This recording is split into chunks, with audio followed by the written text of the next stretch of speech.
Hello, we had some questions about how to change the bin size for a histogram. Here you're just being asked to do a frequency table, so you don't need a histogram, but you can do a histogram with different bin sizes. So you open your data in StatCrunch. This is from problem on interactive statistics. It opens up into a table, you graph, you do a histogram. Your data is in var1 column.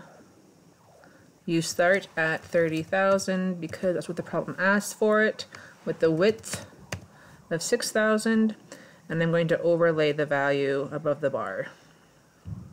So I compute, and between 30,000 inclusive to 36,000 not inclusive, as seen by this interval notation here, we had 13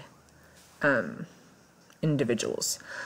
So when you come back over here, so our class had a lower class limit of 30,000. And the next class is going to be 36,000 because it has a class width of 6,000.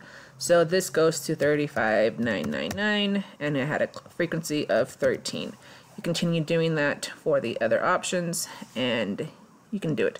So of course you could have done this frequency distribution without doing a histogram, but it does count the data for you really quickly. Okay, bye-bye.